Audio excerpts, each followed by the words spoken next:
Welcome to the Bible Forum. It's Sunday night, September 1st. I just learned that the other day. We're going to be spending the next couple of hours together looking at life through a biblical lens and generally trying to solve all the world's problems in 2 hours or less. We're watching a hurricane and we're watching for the coming of the Lord. Bible Forum is a ministry of alternatives, biblical counseling and education, a 501c3 nonprofit corporation. The donations to this ministry are tax deductible and will assure that the ministry will continue. If you'd like to be a party to this, a partner with us in this endeavor, click the donate button on the web form, on the Bible Forum website. You can go to thebibleforum.net and do that, and we would greatly appreciate it. We'll send you a receipt for everything you do. While you're at the Bible Forum website, you might want to sign up for the weekly email. I don't bug people with a lot of stuff, but every Saturday I send out an email to let you know what's coming on a Sunday night. Just go to the website and click the appropriate button and you'll get there. A lot of things have happened this week, and there's some things that are coming up in the future that are significant. I learned this week that an Episcopal priest, she calls herself the Reverend Catherine Ragsdale, with her organization, National Abortion Federation, is going to begin handing out prepaid gas cards for women seeking abortions. This according to faithwire.com. The organization issued a statement recently saying, quote, since there are a limited number of providers and states continue to impose additional restrictions, many women have to travel long distances to reach the closest provider who can help them. And this situation will only worsen as the political environment continues to become more hostile toward abortion rights. A priest of God, a reverend, serving in a Christian church, the enemy of our soul has effectively co-opted the liberal religious systems, the so-called churches, many that were once true to God's word, as well as so-called public schools, which used to actually educate children and operate in the public's benefit, along with so-called educational TV, so-called music, so-called comedy shows. You see how everything has changed. Very little among that group of public service organizations, institutions, comes without the "not for children under 18" warning label anymore. Who or what would do such a thing to children? Who or what would do such a thing to a society, to the family structure? The destructiveness of this whole thing boggles the mind. Oh, that's right.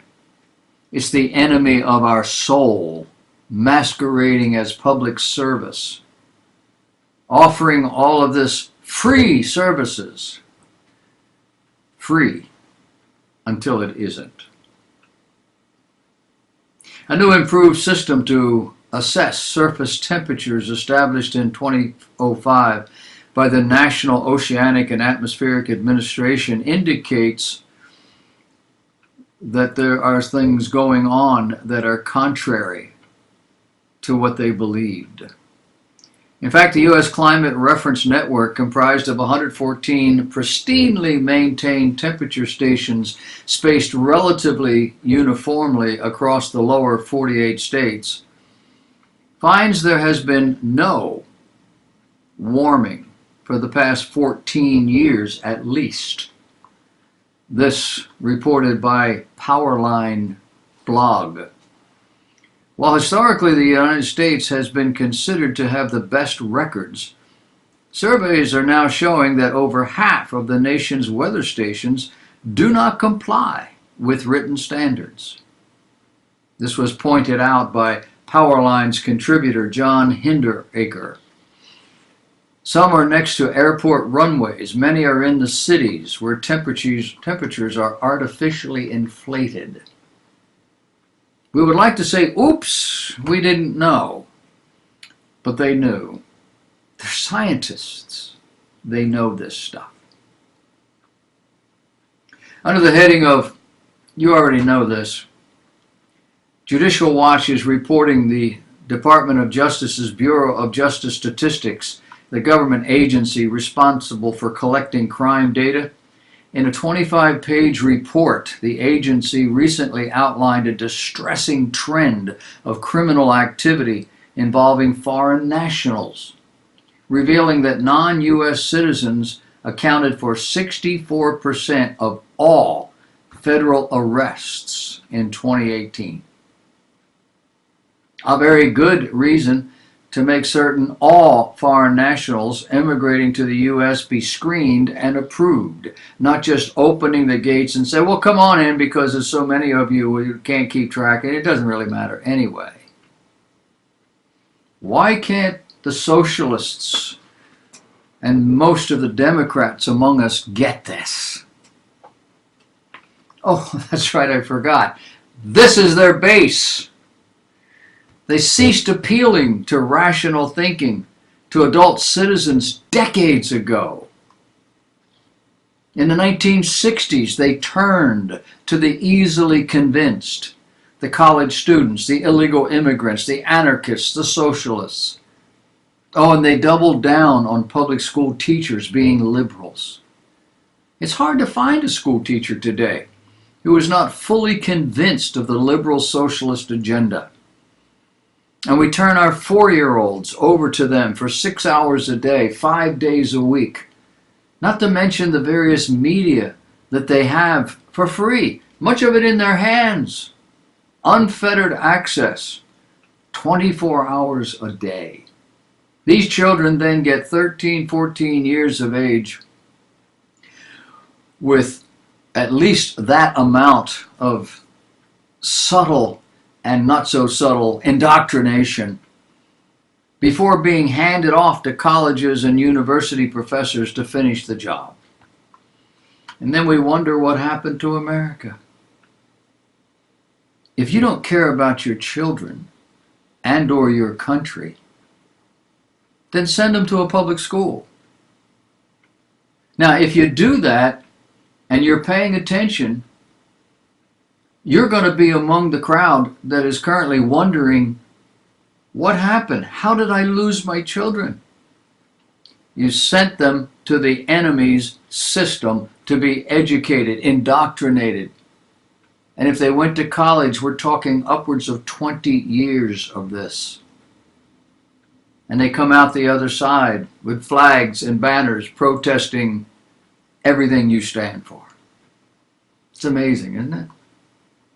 So easy. Are we going to see war in Israel soon? The timesofisrael.com late last week reported that Israel had launched a drone attack on a Palestinian camp deep inside Lebanon, thwarting the plans and the efforts of the Iran's Revolutionary Guard Corps to launch explosive-laden drones into Israel. Israel was alerted to an impending attack of the Guard, overseen by powerful Iranian General Qasem Soleimani, who heads the Iranian Revolutionary Guard Corps' Expeditionary Quds Force. Hezbollah personnel were killed in the attack, Israel's attack, despite the fact that Israel confirmed the headquarters they were attacking was empty of human beings before they bombed it. Israel further stated that it was not their intent to harm anybody, let alone Hezbollah soldiers. As to the reported drone attack in a Beirut neighborhood, Israel said there was no intention to undertake that attack. It was a malfunction on the part of the drones. The technology is not perfect. In a fiery speech on Sunday last, Nasrallah vowed to exact revenge on the Jewish state for these attacks. U.S. Secretary of State Mike Pompeo told Lebanese officials that Israel, quote, did not intend to change the rules of the game, end of quote, with an attack on the Iranian drone plot, explaining that the attack that killed Hezbollah personnel in Syria was necessary to prevent an expected offensive from the Iranian side. Hamas and Islamic Jihad in the Gaza Strip show no signs of reining in their efforts to attack Israel, and whispers and murmurs can be heard about an imminent Israeli land incursion into the coastal territory. At the same time, the Lebanese border could explode, depending on the actions of Iran and Hezbollah, while the situation in Syria continues to remain tense amid the Iranian buildup there. Given the tensions on these fronts, is Israel on the verge of an all-out war with Iran and her proxies? The Army's Northern Command said Thursday it had canceled all leave for combat brigades on Israel's northern border, just hours after the military's commander in the north warned Israel would offer a harsh response to any Hezbollah attack. Israeli troops on the Lebanese and Syrian borders have been on high alert this week over fears of a reprisal attack from Hezbollah following the alleged Israeli strike. Speaking to mayors of northern communities, Major General Amir Bahram quipped, "You should be preparing not for Hezbollah's response against the IDF, but for their response to our response to such an attack." He vowed that if an IDF soldier is so much as scratched, our response will be harsh. These are the strongest words we've heard in all of this battle. Jeff Klinsman, who taught English at Kirkwood Community College in Cedar Rapids, wrote recently that he wants to, quote, stop evangelical Christians and kill them all, burying them deep in the ground, end of quote. He said, "It's not pretty and I'm not proud, but seeing what evangelical Christians are doing to this country and to its people fills me with rage and the desire to exact revenge." Boasting of being a part of the often violent far-left group Antifa, he responded to President Trump describing Antifa in a tweet as radical left whack jobs who go around hitting people over the heads with baseball bats. His reaction was, "Yeah, I know who I'd clock with a bat." Now, according to Washington Examiner, he has resigned after the college decided to remove him from the classroom. The college qualified their action, saying he wasn't fired for what he said. Apparently he has the right to free speech. Rather, their commitment to fostering a safe learning environment for their students and staff. It sounds to me like they were worried he'd actually do it, and that he might do it to his students. Who is this guy? Well, he's part of the Antifa movement. Antifa, anti-fascists. The movement is traced to Great Britain in the 1970s and 80s, and the neo-Nazi movement in Germany following the fall of the Berlin Wall. The purpose is to confront and or pummel anybody they think was a fascist. And they're also anti-capitalist too. Their pattern is to go where right-wingers are and show them that hate speech is not free speech. Hate speech is anything contrary to what these anti-fascists believe, by the way. Of course, what they do is not hate. They simply don't want any person or group that disagrees with them to feel their fists and sticks. It's not personal. Oh, and they hate Trump. So what is fascism? Well, you're seeing indications of this in our political debate, perhaps without knowing it. Merriam-Webster Dictionary says fascism is a political philosophy, a movement, a regime that exalts the nation and often the race above the individual. a person that stands for a centralized autocratic government headed by a dictatorial leader, severe economic and social regimentation, and forcible suppression of opposition. This definition is not far from where many of our younger Democrats are standing.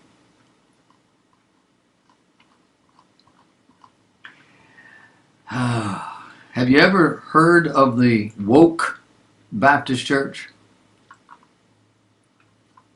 A man by the name of Mr. Saunders goes by the first name Erica and began cross-dressing during seminary. Now he pretends to be a woman full-time and will become the pastor of an historic Baptist church. Mr. Saunders was recently ordained by Wake Forest Baptist Church, Southern Baptist, a church founded in 1835. The congregation is the paternal church, as their website calls it, of Southeastern Baptist Theological Seminary, which is the epicenter of the woke social justice movement in and among the Southern Baptist Convention. This church is now calling Mr. Saunders to pastor the congregation, although they will humor his gender dysphoria by calling him by his fake name using the wrong gender pronouns in reference. The Pulpit Search Committee released a letter which told the congregation that they narrowed the field to 2, and then both candidates were very strong candidates, but Erica stood out as a candidate with unique strengths. Bright, compassionate, faith-filled, spirit-led, with a loving presence, she showed as much interest in each of us as we did in her. At the end of our time together on Sunday, when we formed a circle and said a departing prayer, I think we felt, and she felt, a sense of calling to our church. The question becomes, what is it that stood out with this candidate? He appears intellectually bright, compassionate, with a loving presence, showing as much interest in each one of them as they did in him. However, this candidate is a man pretending to be a woman. And that's called what? In the eyes of God, unless the Bible is wrong, this candidate is called an abomination. An abomination to God. But this Baptist Church committee saw her, as just perfect for their woke church. I don't want to have a woke church. How about you?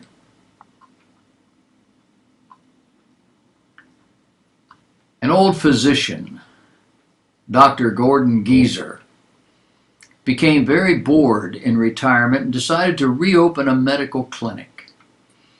He put up a sign outside that says, Dr. Geezer's Clinic, get your treatment for $500. If not cured, you'll get back $1,000. Well, Dr. Digger Young, who was positive that this old geezer didn't know beans about medicine, thought it'd be a great opportunity to get $1,000, so he went to Dr. Geezer's clinic. Dr. Young said, Dr. Geezer, I have lost all taste in my mouth. Can you please help me?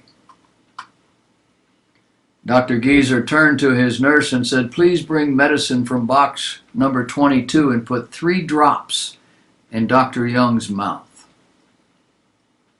Dr. Young responded with a gasp, it tastes like gasoline.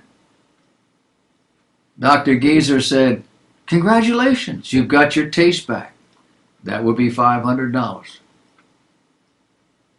Dr. Young gets annoyed, goes back after a couple of days figuring to get his money back. Dr. Young says, I've lost my memory. I can't remember anything. Dr. Geezer calls the nurse and says, please bring medicine from box 22 and put 3 drops in the patient's mouth. Dr. Young screamed, oh, no, you don't. That's gasoline. Dr. Geezer responds, "Congratulations, you've got your memory back. That will be $500. Dr. Young has now lost $1,000. He leaves the office angry, but he comes back after several more days. He says, "My eyesight has become weak. I can hardly see anything." Dr. Geezer says, "Well, I don't have any medicine for that. So here's your $1,000 back," giving him a $10 bill. Dr. Young said, "But this is only $10. Dr. Geezer says, "Congratulations, you've got your vision back. That will be $500. The moral of the story? Just because you're young doesn't mean that you can outsmart an old geezer. And remember, don't make old people mad. We don't like to be old in the first place, so it doesn't take too much to upset us. Enjoy your day.